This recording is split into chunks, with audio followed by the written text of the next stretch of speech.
I've said it many times and I'll say it again. Jesus rarely, if ever, answers the questions people ask him in the gospel. Instead, he answers the questions he wishes they had asked. Today's gospel lesson is a case in point. Jesus does not answer the Sadducees' question because their question is disingenuous. They ask him a question designed to expose what they think is the absurdity of the resurrection. However, since they don't believe in the resurrection, they really have no standing to ask a question about it. They are simply trying to get Jesus to trip into a bad soundbite. They have a focus group tested stumper, and they deploy it to make Jesus look bad. But Jesus doesn't fall into their trap. Rather than engaging their disingenuous question directly, Jesus takes their premise and expands it beyond anything they could possibly imagine. Jesus says something like this: "You want to talk about marital legalism in an afterlife you don't even believe in? Try this on for size.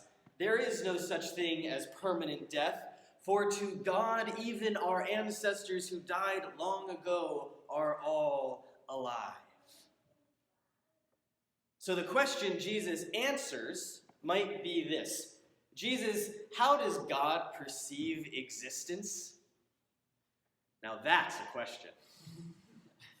And one I'm entirely incapable of tackling. Even if in my hubris I tried in a sermon 6 years ago. I'll link it on my website. What fascinates me about this exchange between Jesus and the Sadducees is Jesus' desire to engage them, despite their disingenuous intentions. Jesus listens to their question and responds with neither the need to assent to their worldview nor belittle it.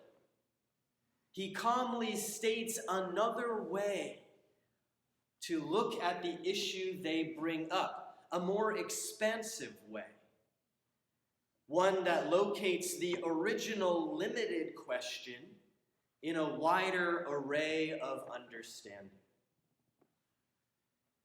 Jesus follows this same pattern. When a lawyer asks him, "And who is my neighbor?"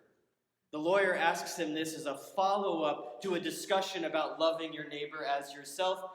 And rather than answering that softball question, "Everyone is your neighbor," is the answer, Jesus tells the parable of the Good Samaritan, which demonstrates how to be a neighbor.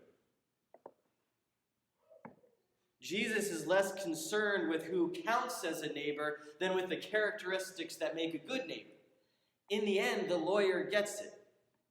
Jesus asks which of the people in the story was a neighbor to the man who fell into the hands of the robbers, and the lawyer says, "The one who showed him mercy."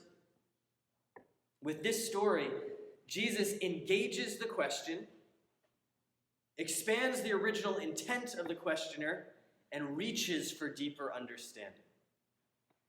Jesus follows this pattern again and again throughout the gospel. 1, engage the question. 2, expand the original intent. 3, reach for deeper understanding. What a wonderful example for you and me when conversing with those across ideological, theological, or political differences. Such an activity might strike you with mild to severe anxiety. I totally understand, and I feel it too. But we have been so socialized by our culture not to talk about potentially uncomfortable topics that we have never been trained in having difficult conversations in productive ways.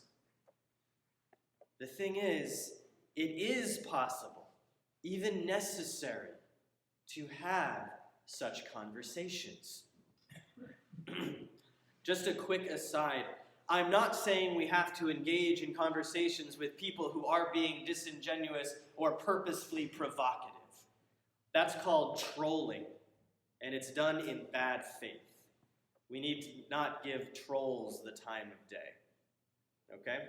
But well-intentioned conversations across difference can, believe it or not, lead to deeper understanding and closer relationships.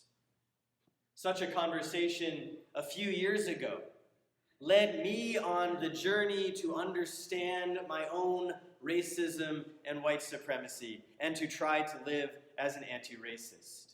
At a meeting of the Diocesan Mission Council, I asked what I now know to be a very insensitive question directed to a colleague of mine who is a black woman.